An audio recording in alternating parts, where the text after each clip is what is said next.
So today I'm doing a presentation on spirituality. Uh, and spirituality is kind of a vague, ideology, and it's kind of based upon different people's perception of it. So what I did was try to consult some experts on this subject.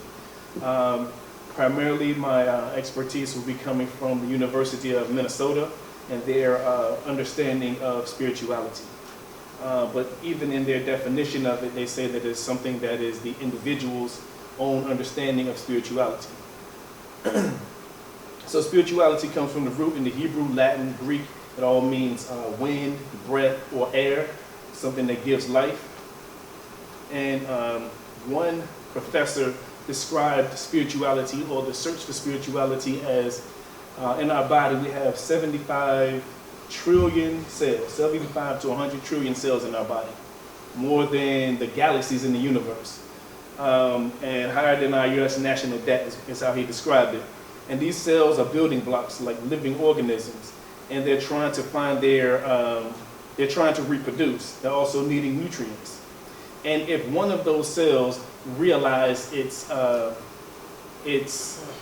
vitality and wanted to understand it in a whole, it would be how they describe spirituality, because human beings are obviously one part of 7 billion people in the universe, and spirituality is something that wants to connect the individual to the larger population.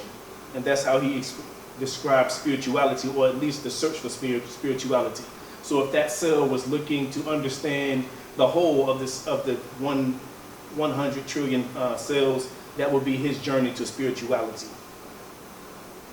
The University of Minnesota says spirituality is a broad concept with room for many perceptions and many perspectives.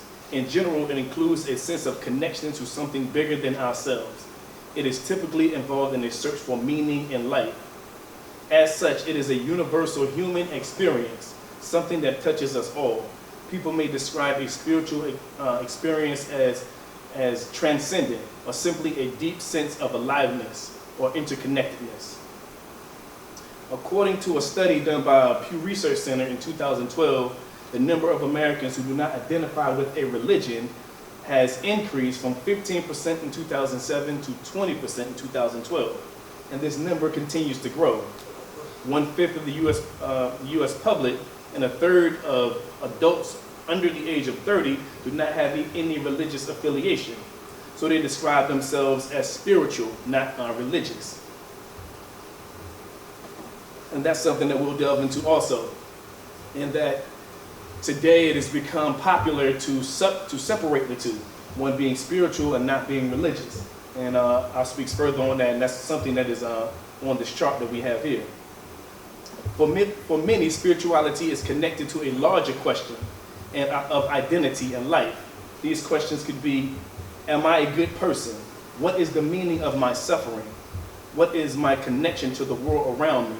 Do things happen for a reason? And how can I live my life in the best way possible?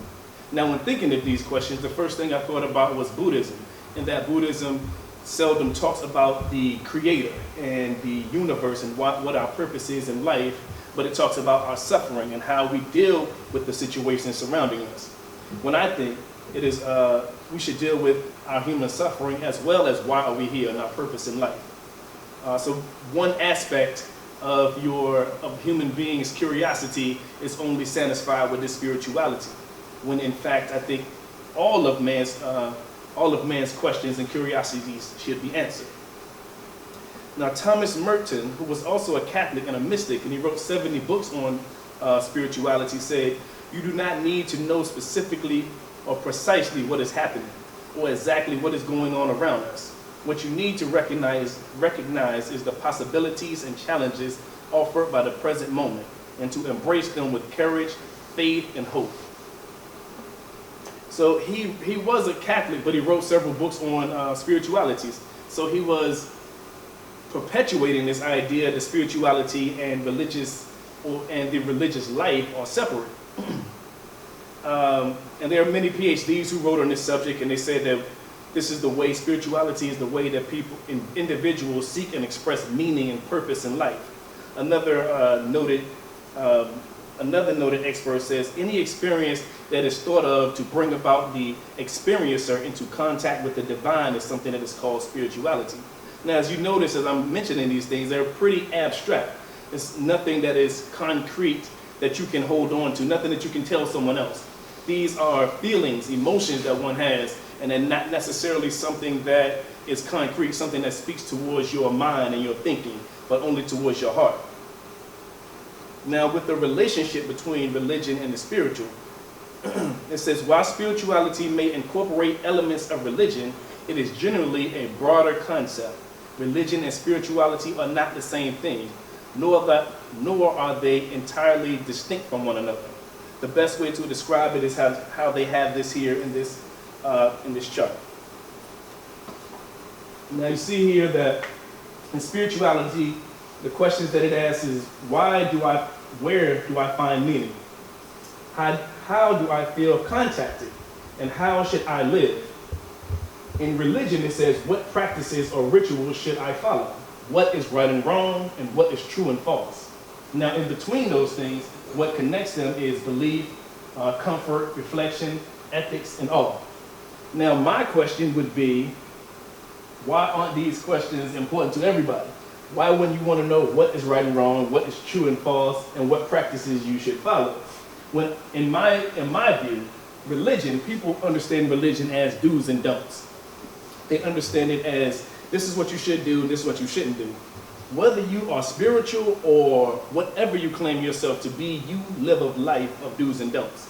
There's no person who has a mind that works, functions that doesn't think of what is right and wrong and what is true and what is false.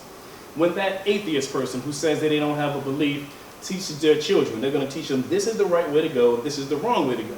That is do's and don'ts. That is what you should do, and that's what you shouldn't do. So we all have a set of beliefs of do's and don'ts. So when people talk about religion, I think sometimes they look at it in a means of its restrictions. But every human being places restrictions on themselves of what they believe is right and wrong and what is true and false. But what we have is a way of life which encompasses all of those things. Al-Islam asks us, where do I find meaning? How do I feel connected? And how should I live? All those things are encompassed within our religion. It's not just one aspect. And it's not, as the Imam said in Jummah, it's not just a religion, it is a way of life. So it encompasses all of those things. But back to spirituality. And also I wanted you to know that in spirituality, all of these questions are I's. Every single one of them have I in this. It's the individual. It's not the humanity as a whole. Even though they see themselves as one involved in all of humanity, the questions are still just for themselves and not for the entire world. When what we believe in is something that encompasses all human beings. It's not just an individual experience. Now there are some things that spiritualists practice, and some practices and things that they do, but it's something that is individual. It's not something that is universally done by all. One thing they do is called contemplative practices. Now, contemplative means you're thinking about something, right?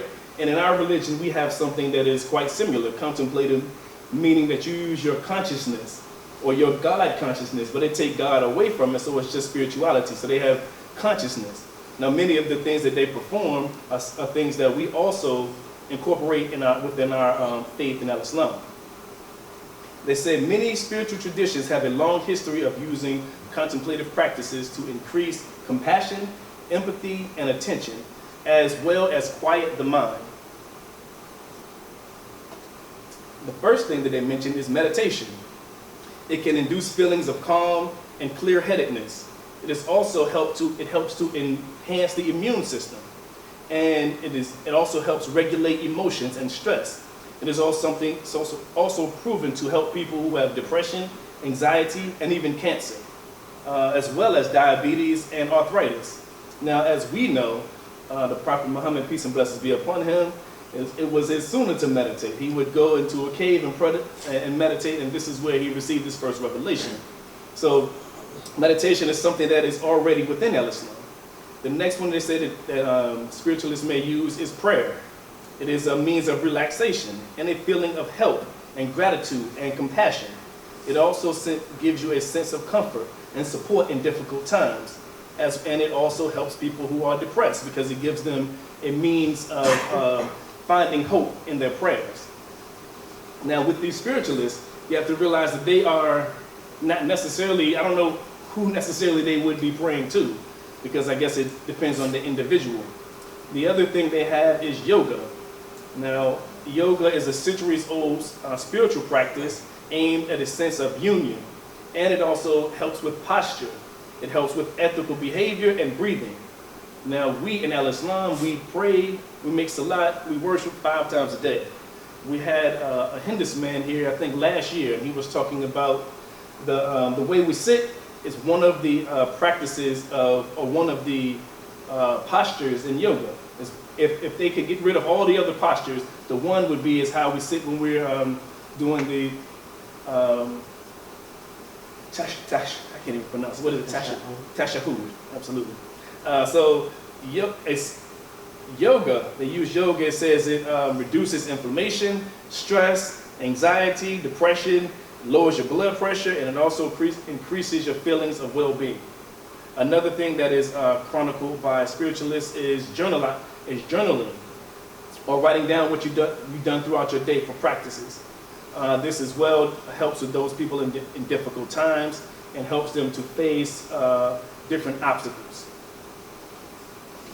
And they say because of these practices, because of this prayer, meditation, the yoga, and the journaling, then it gives you a better sense of livelihood. It helps also with your community life. And it helps you overcome many hardships. The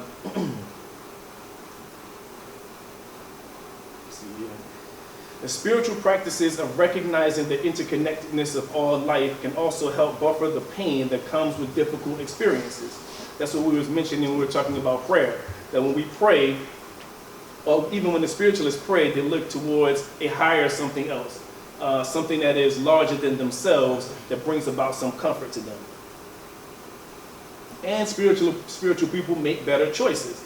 Now, this is very interesting when I was reading about this, because in each instance, they're talking about spiritualists, but it's another word that comes up every time in this research. It says, adhering to a particular spiritual tradition may bring an indirect health benefit because many traditions have rules about treating the body with kindness and avoiding unhealthy behaviors. Research shows that perhaps because of these tenets, people who practice a religion or faith tradition are less likely to smoke or drink, commit a crime, become involved in violent activity, and they are more likely to engage in preventative habits, including wearing your seatbelt and taking vitamins. He said spiritualists may have a longer life. There was a huge review that said comparing spirituality and the religiousness to other health interventions found that people with a strong spiritual life have an 18% reduction in their mortality, meaning they live longer because of their spirituality and their religiousness. In both instances, they brought up religion. And forgiveness in spirituality, or in the idea of spirituality, is a good medicine, it says. Letting go of blame and negative feelings after a hurtful incident is a practice that is reflected by a number of spiritual traditions, including Christianity, Islam, Buddhism, and Judaism. Modern science shows that the health benefits of forgiveness are numerous, including it betters your immune system, you have a longer lifespan, lowers your blood pressure, it improves your cardiovascular health, and you have fewer feelings of anger or hurt. Now, with all of those things, it seems to me that people who practice these things, and notice in each of those instances they talk about religion, and in one of them they specifically say Islam. In all of those things, those practices of prayer, meditation, of thinking about your surroundings, of the God consciousness, of taqwa, if they provide a benefit to humans, I would see them as a natural way of life. If you do something contrary to it, if you do something that is contrary to your health, you don't forgive people, and you hold feelings inside, or you don't pray, which means you don't have a level of comfort and understanding of the world around us, if we don't meditate and have a time of consciousness and thinking about the world around us, that means we will harm ourselves. So doing these things benefit us, but not doing them harms us, which means it's a natural way of life to do what we do, to pray, to think about Allah, to do all these, to give charity, to do all of those things because they are beneficial to us and to the world around us. Now, today, there has been also this idea of African spiritualism. Well, not today, I mean, it's becoming more popular to say that you're an African spiritualist. Now, African spiritualists generate their belief system from the indigenous African religions. Thank you, sir. And they pretty much have the same way of coming to their understanding of their beliefs. There's a professor named Jacob Alupana, who is actually a Christian, but he's a professor in indigenous African religions at Harvard Divinity School and a professor of African and African American Studies in Harvard Faculty of Arts and Sciences. Now, they did an interview with him from Harvard Gazette, and they asked him several questions, but some of these questions is what I think is pertinent to us. The first question they asked was, are ancestors considered deities in the traditional African cosmology? Now, he responds, your question underscores an important facet, thank you, sir, an important facet about African spirituality. It is not a closed theological system. It does not have a fixed creed like the forms of Christianity or Islam. Consequently, traditional Africans have different ideas of what roles the ancestors play in the lives of living descendants. Some Africans believe that ancestors are equal in power to deities, while others believe that they are not. The defining line between deities and ancestors is often contested. The next question that I notated here was, in trying to understand African spirituality, is it helpful to refer to it as polytheistic or monotheistic? Now, Jacob here says, no, this type of binary thinking is simplistic. Again, it doesn't reflect the multiplicity of ways the traditional African spirituality has conceived of deities, gods, and spiritual beings. Others do not. The Yoruba, however, do have a concept of a supreme being, and this creator God of the universe is empowered by various deities to create the earth and carry out its related functions, including receiving the prayers and supplications. The next question they ask is, what is the state of the indigenous African religions today? Jacob says, this is a religious bag. Indigenous African spirituality today is increasingly falling out of favor. The amount of devotees to indigenous practices have dwindled as Islam and Christianity have both spread and gained influence throughout the continent. And the final question that I recorded here that I thought was pertinent to us was, what allows African indigenous religions to be so accommodating? Jacob responds, one of the best reasons is that indigenous African spiritual beliefs are not bound by a written text, like Judaism, Christianity, and Islam. Indigenous African religion is primarily an oral tradition and has never been fully codified. Thus, it allows itself to more easily be amended and influenced by other religious ideas, religious wisdom, and modern development. Holding or maintaining to a uniform doctrine is not the essence of the indigenous African religions. And that was the end of my presentation here about spiritualism and African spiritualism, since Africa was the place that all human beings came from. The idea of African spiritualism comes from the indigenous religions or the religions there, but as this professor mentioned, there is no uniformity. There is no codified law or rules that they follow. Now, several today say that they're African spiritualists, but if you ask them what that means or what practices they don't have any, because they don't have anything that is codified or written. Wherein we have a system that is written, and if for instance I decided to not pray or I decided not to fast, you can go to the Quran and say you should be fasting or you should be praying. But if you talk to someone who's an African spiritualist, and I say, well, you need to be giving charity, but there is nothing that says he should be giving charity. So in fact, what they perceive as a strength is actually a weakness, and what they perceive as a weakness in Al-Islam is indeed a strength. For instance, that is the reason that African spiritualism, as the professor said, is dwindling. In Africa, half of Africans are Muslims today, and Islam is the fastest growing religion in that continent, because they see Al-Islam as the progression, as the evolution of these African spiritual religions. You see, they were the primitive versions of them, and Al-Islam is as Allah says, He has perfected it. So when they see it, they see Al-Islam as a progression.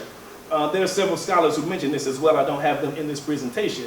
But African spirituality, which was based upon African indigenous religions, was nothing but a progression to what is Al-Islam today. And that is the reason that it's so popular, and that is the reason Al-Islam was so accepted. Oftentimes, I see people say that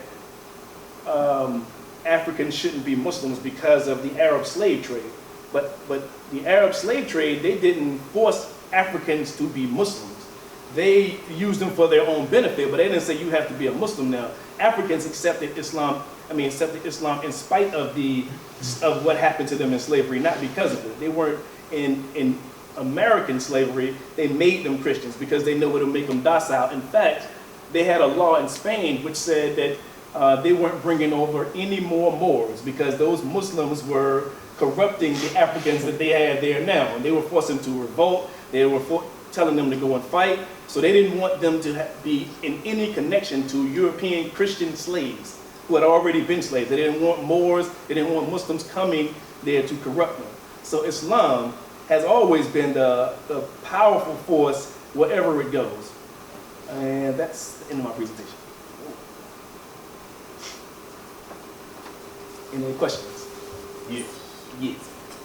Why did you use, you said it was, what university was it? University of Minnesota. Minnesota. Why did you use them as an expert? I used them because they had the most information that were pertaining to it. I used Encyclopedia Britannica for the definition.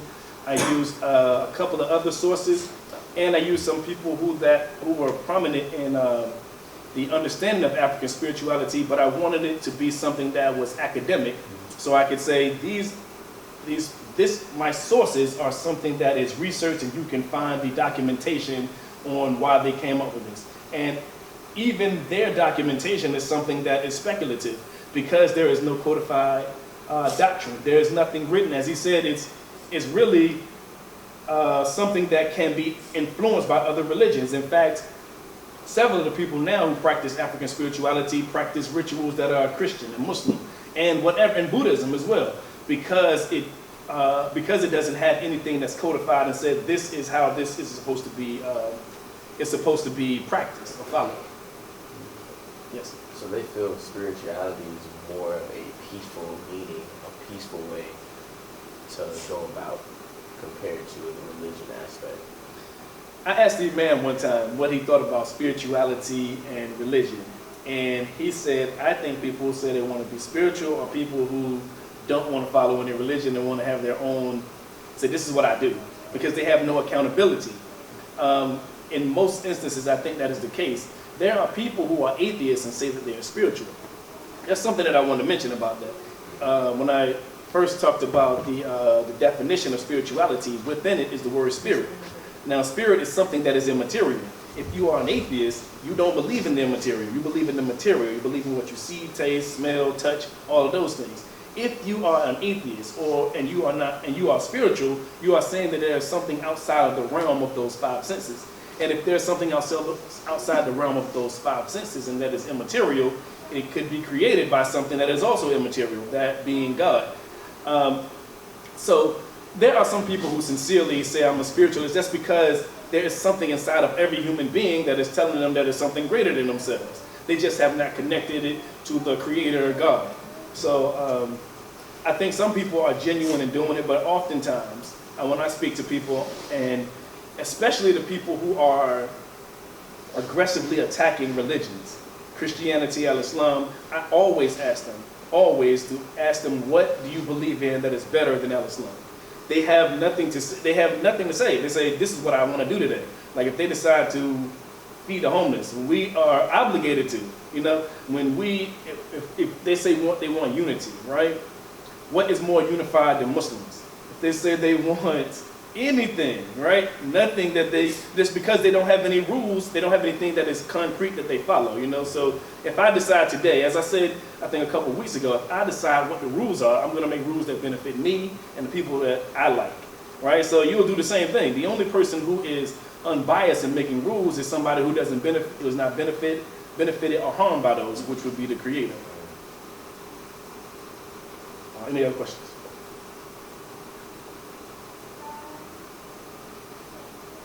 Since the imam is not here, if you want to ask any other questions, I may be able to answer them. We got some other people here that can help me, or we can write them down and ask the imam next week. He had some trouble with his car, I believe, so he won't be in today. What do y'all think about what's going on in the news today? I was just talking to Cousin about that in the car. Well, It's more we really just need to get a basis of where, like, of why this is happening. So instead of attacking the police, we need to actually work with certain ones so that we can all come to a basis of, hey, we need to talk this out, because at the end of the day, you're gonna have one generation or one society lashing out at the police, not even knowing not even really knowing the story or what's happening in a certain area, but you just want to lash at them because of what's happening in the other places of the world or in the United States. And it's just not all police officers are like that. So I think the thing that gives me good perspective is that I know some police officers, and I know some who are really good people. So I don't.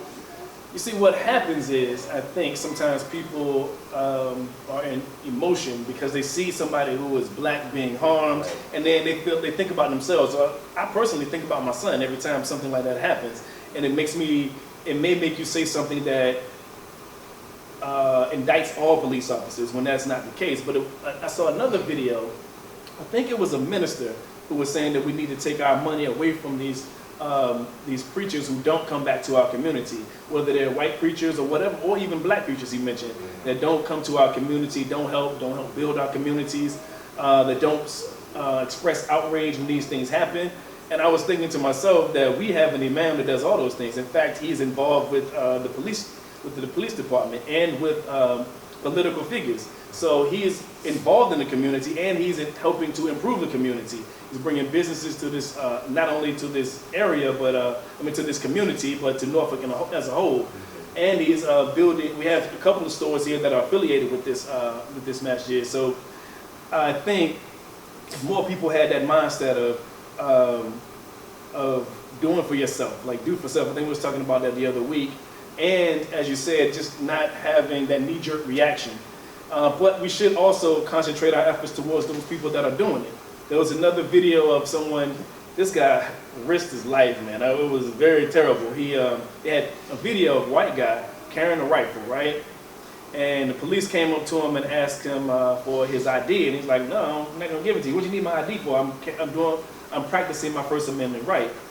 Now they did this all together. Then the next time, in the next part of the video, was a black guy walking down the street. Oh, yeah. And he had the rifle on his arm the same way. I mean, police came from everywhere. They pulled guns on him. Yeah, exactly. His wife, they were telling his wife to get down. I remember that. And they have the gun. And the video was made last year, but it's still pertinent to today.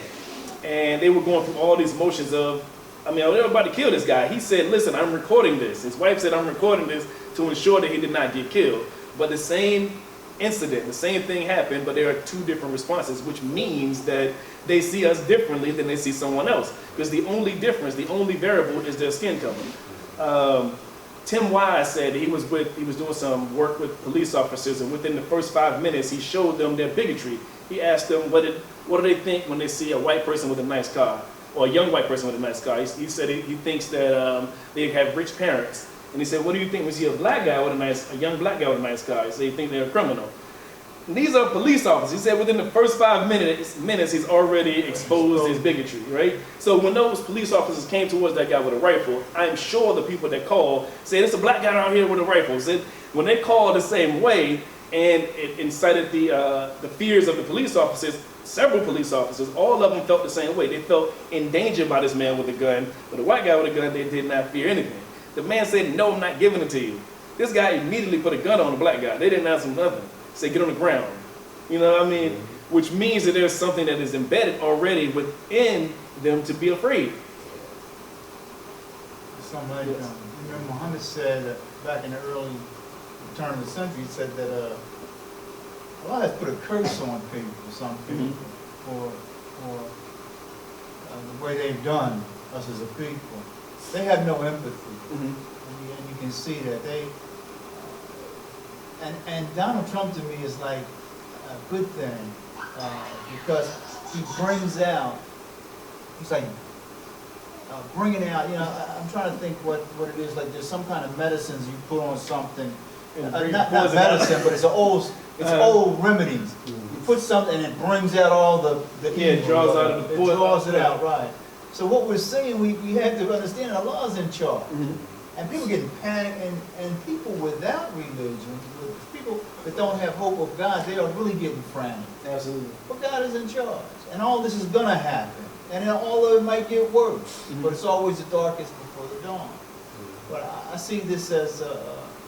you're seeing them for what they are. You're seeing in other words, God has removed the sheep's clothing from the wolves. Now you're seeing the wolf, you know, so it's plain to you. So for a long time you might not, it was a wolf in sheep's clothing, you didn't realize it, but now people are being exposed for who they really are. Well, we did realize it. It's just like they said, I think I saw a meme that said racism hasn't gotten worse, it's been filmed. Right. Exactly. Meaning we already knew all of this, My right? father told me when I got my driving license, my father said, listen, if the police pull you over and you know you haven't done nothing wrong, yes sir, no sir, let them see your hand. This is back in 60s, mid-60s. So it's being filmed now, like you said, it's always been going. It was old Sanford and Son show, TV show. This is back in the early 70s, somebody showed me. And the guy said, you know the number one, he's trying to promote getting your blood pressure, you know. Dad, you know what the number one killer of black people is? He said, yeah, the police. and that, so this has always been going on. Last week I was talking about Haile Selassie. He gave a speech to the UN in 1963. And the exact words they used, you can use them today. I mean, it hadn't gotten any better. What happened was it was hidden. Like you said, Donald Trump, and not only Donald Trump, I think the presidency of Barack Obama has helped. Because Barack Obama, his presidency is what spawned Donald Trump. This man is an ignorant buffoon, and they have him as their president, right? Only because he talks to people who and they connect with his bigotry, they connect with his racism. And they want to say it themselves. Now they got a spokesperson to say it. But I think one other thing is that we have to call those people who are white people, who are people that are not black people, who are willing to stand with us. Because I think those people are extraordinary human beings and very courageous because they have a privilege, right? That they are removing. It's like if I said, I'm gonna give you a job because I own this business. Because I know you, but this person right here is more qualified. And you say, no, he's more qualified. Would you do that? I mean, if you had the privilege and you had the ability to take advantage of knowing me or being a Muslim like I am, but this person right here is more qualified. So if there are people that are not black people and they want to align themselves with us or want to help us, I think that is very courageous of them to do so. I don't see that being courageous. That's just being real. That's just being human. It's not being courageous. Ain't nothing courageous about it. You either have empathy for somebody or you don't. But I don't see it as being courageous at all. You know what's funny is I said that to somebody. You know what? I guess I go. I started out when I was a little boy. I never did give too much. I've always been bittersweet. I ain't never been mad. Like you say, you have to forgive people. I don't necessarily believe in, Allah says it's best to forgive, but it's a human trait to sometimes remember. Yeah, I'm bittersweet though. I'm not like, I remember. And I remember being 9, 10, and watching what's happening to black people in Alabama and stuff like that, man. So it's always had an effect on me. And I've always been a little leery of people. But, I forgot what I wanted to say now. Well, you said it's not being courageous. You already said. Yeah, I don't just see them, I don't never put them up on a pedestal. So I don't see them, Jimmy Carter's somebody who I've always admired because he's a straight shooter. But that's all he is. He's human. He has empathy. He tells the truth. But I can't give you any merit badge for doing that because the funny part of that is I spoke to someone who was doing the same thing you said, and I said he was being courageous, and the person told me I'm not. He's like, I'm just doing what is right. Doing what's right. That's I still feel it as being courageous, even though Muslims are courageous. All of us right now, being a practicing Muslim is courageous in this time right now when people see you as something that is a villain, something that is evil, something that is terrible. Even though you see it as the right way to go and the right thing to do, you're still being courageous because you could do it in your house and no one would know. Right? No. I see it's part though, really, because it's, like you said, it's kind of like everything, like it's been there, but now that the cork is off, now that the cork is off, it's like it's all just spilling out now, like everyone's really just letting themselves loose, really, and just going with what they've always believed in, but they couldn't have a say-so because now they have a spokesperson, now, but that's just like everything else as well, and that falling into place now. Everything's just happening for a reason. You see John Brown as courageous. Yes. Well, what's the difference between John Brown and them? John Brown's putting his life on the line. They're not putting their lives on the line literally, but they're putting their lives on the line in terms of their livelihood. There are people in positions that don't want them to express their empathy towards black people and towards the black plight. So they're putting their livelihood on the line. They may not get a job because someone saw them on social media or someone marching with you when they shouldn't be. You think they will feel favorable towards them?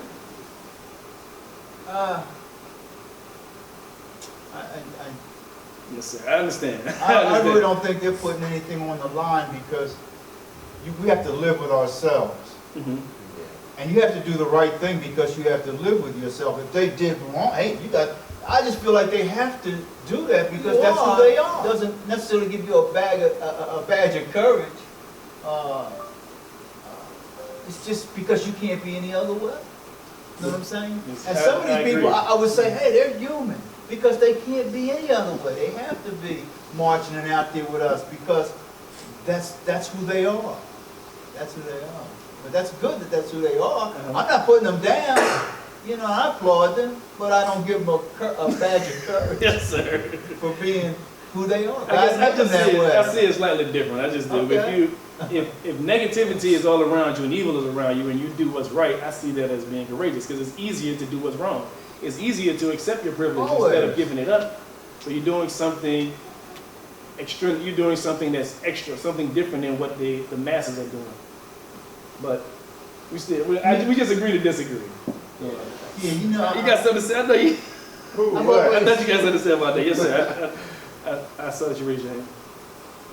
Yeah. Like I said a month or so ago,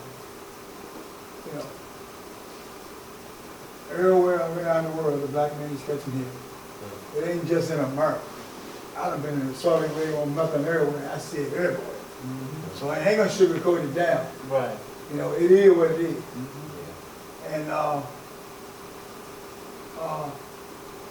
you can take it or leave it. Everything in creation, you're always gonna have an alpha male in somewhere. And they know who we are. They know who we are. We the ones sitting around don't really know who we really is. And I ain't gonna sugarcoat it down. Racism exists, man. And when you know who you are, then you don't have to, abide by certain things that people put on you, So people come with restrictions and favoritism, but a terrorist is a terrorist wherever you go. It ain't got to be scrap bombs or, And I ain't gonna sugarcoat it down. The black man is the alpha male when it comes down to us. We are the alpha. Everything we touch, we dominate. We dominate. And they know this. And we are the most compassionate one, being forgiven and all of this. You know, our roots run deep, man. I would say- Very deep. I'm gonna say too compassionate. Sure, yeah, I agree. I can remember that guy that went in the church and he killed these people, and somebody said the next day they forgave him. I'm thinking, did the guy ask for forgiveness? I didn't get the part where he. Yeah, I don't think I mean, he the did, law yeah. only forgives us when we ask for His forgiveness. If you don't ask for Allah's forgiveness, you don't get it. But how do you forgive? And we're not God. So it's not incumbent upon me. You should learn to forgive. I hold no grudges against no man individually. I don't. So don't think I'm angry because I'm a forgiving person too. But certain things could happen in my life where you affect a member of my family. I might not ever forgive you. They probably saw it as what is right was wrong. Pardon me? They probably saw it like as what is right and was wrong, and they felt like probably it's right to forgive them. You know what I mean? No. You know, the Quran said retribution is all right. You have, but it's best to forgive. But a natural instinct sometimes might not be to forgive. You know what I'm saying? And that's on an individual. If you can reach a level where you can attain, I'm forgiving. Everybody ain't at that level. Everybody's not there. So, but don't feel bad I don't feel bad because like I said, I'm bittersweet. I don't feel bad about it. I feel that's what my whole life I've been this way. So nothing in nature practice that. Nothing. Practice what? That forgiveness. You come to that thing, if you come to these little ones and you harm them, they gonna tear you apart. That's We're nature's different animals, unforgiving. That's Yeah. the whole word is unforgiving. You know, nature we're itself, different animals. You don't think that? unforgiving. We're different from the lower animals. We were given something that the lower animals weren't given. So Right, but- our nature is not necessarily their nature. Yes, but it's acquired. It's You an know- acquired. What I'm saying, forgiveness is something that you aspire to be a person that is forgiving. But base nature doesn't say that. We practice in Ramadan fasting to be above our base nature. Right. We have human beings have they cry out of emotion. Other animals cry or they have tear duct. Or human beings cry out of emotion. They cry out of feeling because they have empathy and sympathy for other people. Animals don't do that necessarily. Some Yes, of they them do. don't. Yes, they do. Some of them. Elephants Some of do it. them. When you see elephants lose their loved ones, they go right back there. So you'd be surprised how intelligent animals are. I'm not brother. saying they're not intelligent. I And said, compassionate. you missed what I said. I said they have tears. I said crying. Human beings cry out of tears. Animals Not that cry they don't too. have emotion. Animals cry too. They do have emotion. But what Yeah, I'm they saying is we are different from Check them. it out. Especially in the sense that a lion would let another lion die, or a gazelle, if he broke his leg, he would let the lion come and attack it. Human beings aren't supposed Because to do it's that. survival. It's survival. Yeah, exactly. If you know if you stay there too long, We are you can more- be in the same predicament. We are more than survival of the fittest, though. We have the ability to help that person. We should, right? According to our religion, if that person is ill and Animals something's about do to that happen too. to They'll them, help each other. but most of them don't. You see the herd of them. If one of them has a gimped leg, he's the one that's going to be eaten. Depending on what territory. But what I'm saying is, you can't necessarily use animals and their behavior to parallel with us. There's a No, I spider agree with that that. kills agree their with mate that. after they have sex with them But, and reproduce. no, Is that what we do? The Bible in the Quran said eye for eye. That's the Bible. Yeah, the Quran said give them equal measure too. It does say So what that mean? retribution, but as he said, Hold it said on, now, hold on, also Alpha, what said, that mean?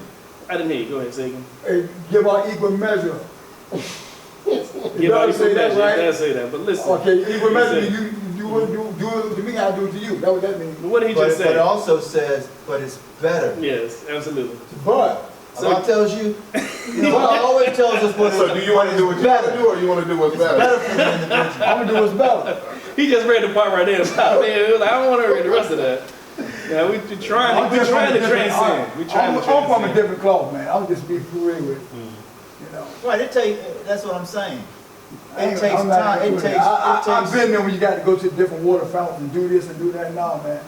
And I do understand it. That's something different than what I face, like blatant and obvious and cruel racism. I've never faced But that. like I said, I've been in Mecca and everywhere. It's the same thing when it comes down to us. Ain't that changed? That's why whenever you speak, I let you talk and I listen well I've to been what you're there. saying. I've been there. My mother and father were the same way. They felt racism that I didn't feel, and they told me as a child that I'm going to experience some racism, but it was nothing like the racism that they experienced. So they always had some anxiety. They always had some concern about other races because the things that happened to them in their life that I only read about, that I only heard about.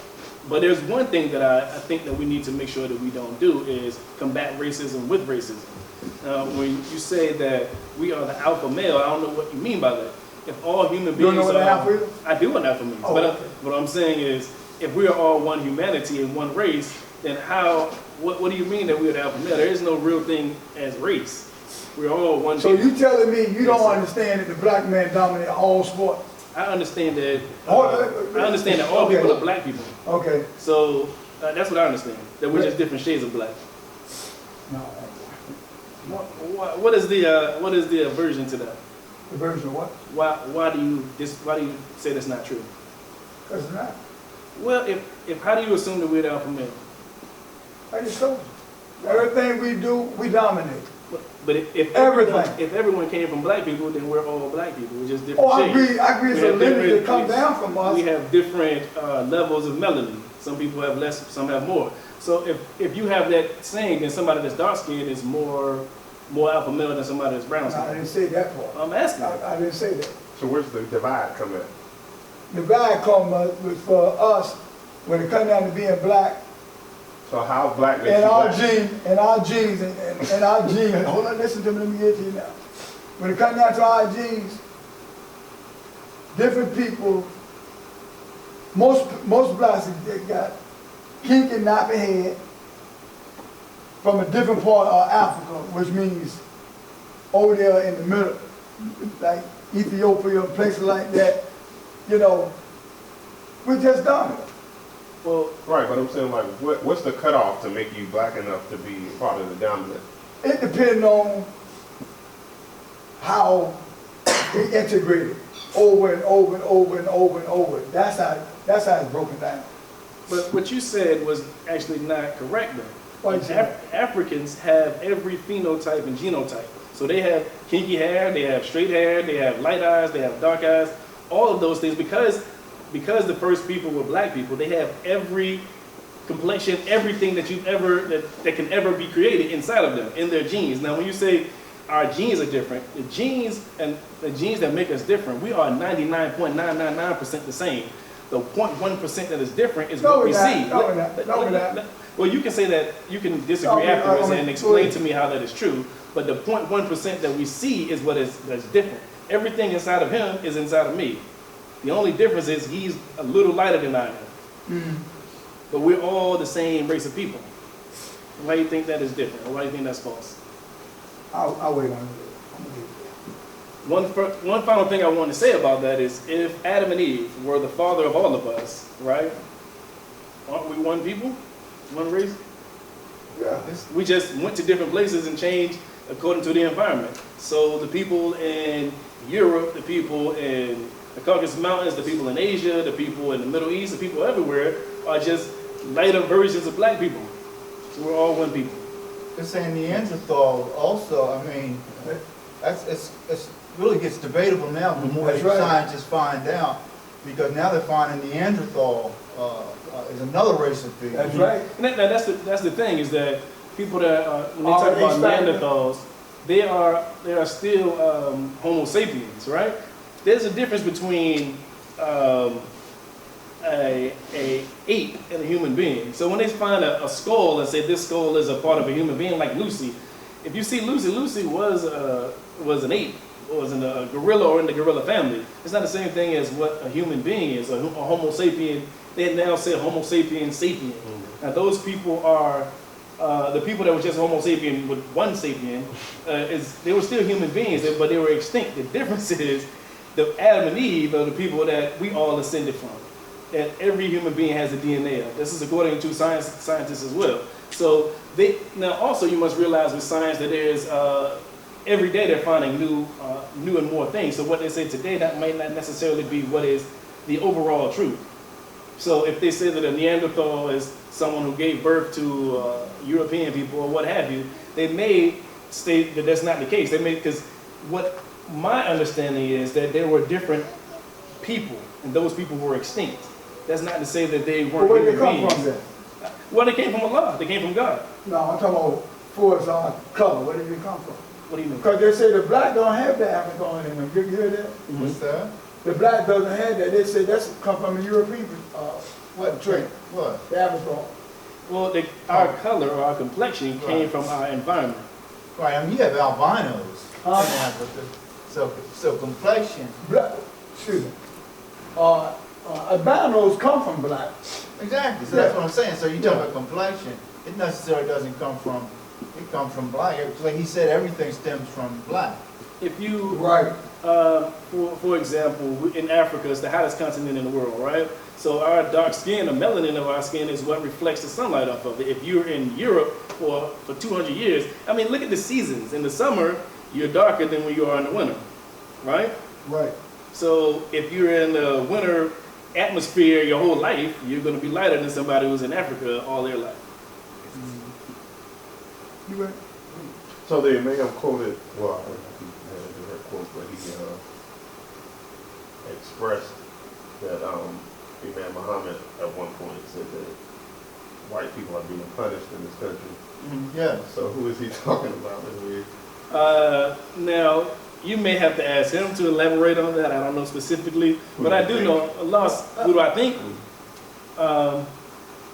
I think the people that don't see the light and see what is true now. I think that they are cursed with not being able to see what is true. That's what I believe. Some of them are. And that is, and the curse is a punishment for something that they did previously. It is not just a curse on all of them, all white people, because there are white people that see perfectly, and there are some people who see and then don't accept it. Like the idea or the meaning of a kufar, one who disbelieves, is somebody who covers the truth or who knows the truth and then rejects it. So versus a non, somebody who doesn't know it at all. Now there's a couple different, now we don't know which people they are, which people that actually know the truth and still have no empathy for us, and which people don't know. There was an experiment that had, I think it was like five monkeys in it, right? And then and they put like some kind of treat or something at the top of a ladder in between all of them. Now, whenever one of the monkeys would climb up to the top of the ladder, they would rain down on the other monkeys around. And they did it so often that whenever somebody went up to the top of the ladder, the other monkeys got all upset, and when he came down, they all beat him up, right? So none of the monkeys started doing that. And then they brought another monkey in and took one out, and this monkey was new, so he tried to go up there and get the treat. He went down, they beat them all up, and then they had, by the time they finished, they removed all of the 5 monkeys they had there previously and got all new ones. And they all still did the same thing because it was a culture. They had decided that it's wrong to go up on this ladder, even though they don't know why, and there's something over top of them that is arbitrarily giving them this punishment, but they perpetuated it even after all of the monkeys they were initially were already gone. Which means that sometimes it's not necessarily the people that are committing the crimes that are the culprits or that are the sinners. It's the people that are the puppet masters that are getting them to do those things. I want to get back to what he was saying, like, who are the people being cursed? You know, through, and it's just like my opinion, through Jesus, the image of Jesus, Caucasians have a feeling that they're superior. And that hasn't really lightened up any. Why is that? Because supposedly Jesus is supposed to be the Son of God. That's why.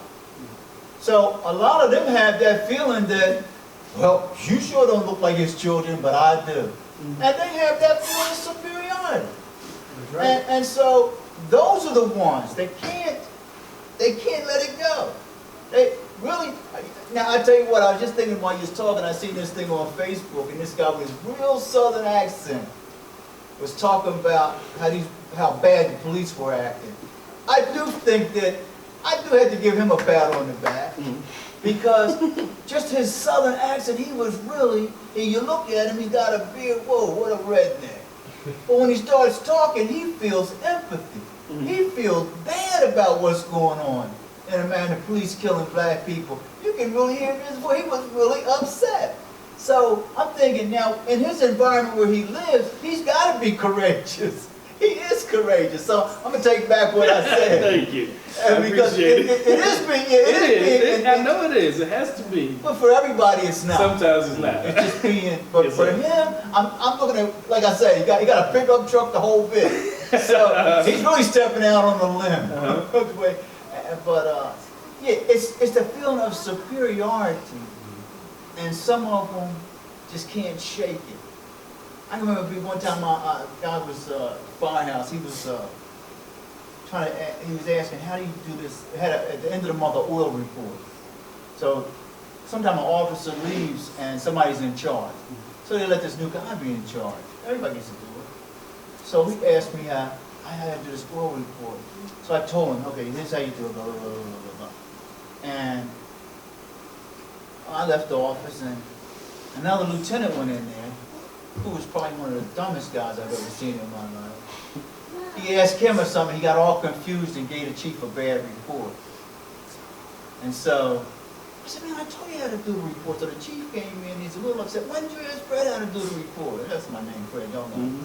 He says, well, Lieutenant so-and-so told me, and the chief even told me, white chief too. That's the dumbest guy on the job. Why would you ask him? You know, but in his mind, I couldn't tell him. You know, and he was a young white boy, but in his mind, I better listen to this lieutenant, because Fred I don't know. You know, I better listen to this guy.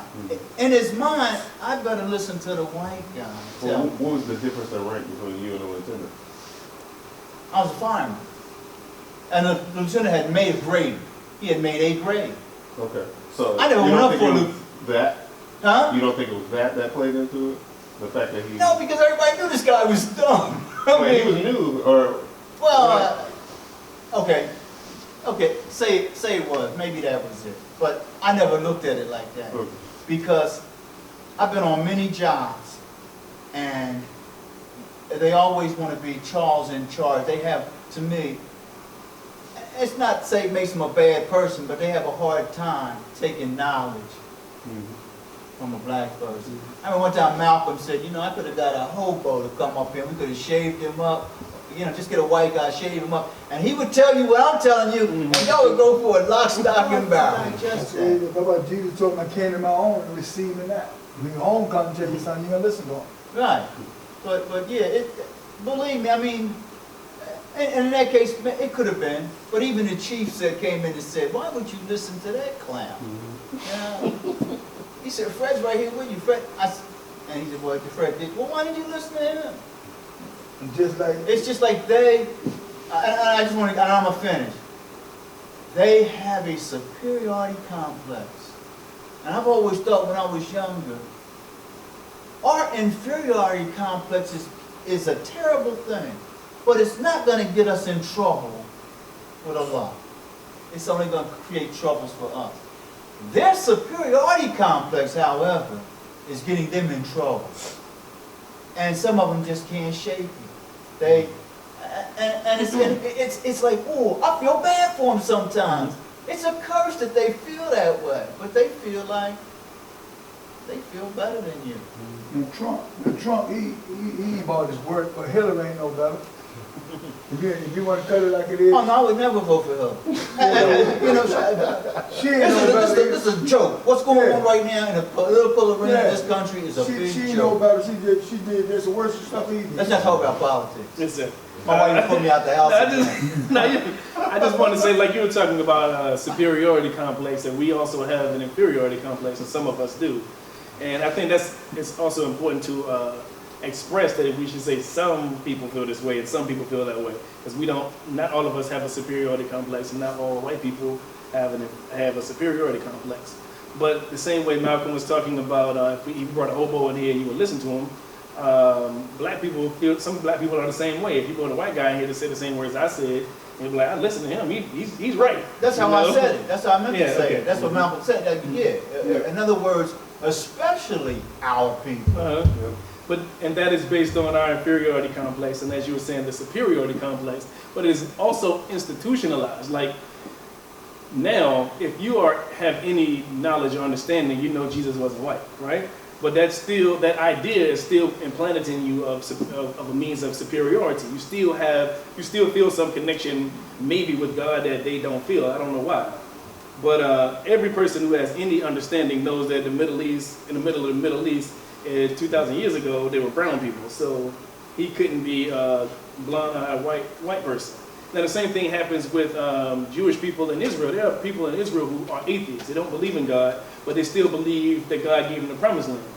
Now, you know what I mean? Like, how is that? Because it's institutionalized. That's what I was saying about the monkeys, is that even though they don't even know about the rule anymore, they are still practicing what people practiced long before them. Which means that they are ignorant. If they have information and they have knowledge and don't understand it, then they are committing a crime. Then they're committing a sin. So, but I mean, obviously, we don't have the time to find out whether they're committing sin or crime or not, you know. But I think if we look at it that way, we won't say that everybody, or put everybody all in one bag. I don't think it's beneficial to do that, you know. The British gave them that in 1947. Yeah, did. I hope you wasn't So how come thinking I they was didn't putting everybody in the same bag. No, the reason I said it is because I know you personally, but this is recorded. I don't want people to see something different from what I know about you. I have white friends, Mhm. but they're on the same page I'm on, or they wouldn't be my friends. Absolutely. So and they know I speak frankly, Mhm. and that's why they're my But friends. I know you. You know what I Right. mean? But I don't want it to get out. It sound different than And I didn't what know you this was intended. recorded. All right. Any more questions? All right. Thank you. Thank you. Thank you. Thank you, that's all right.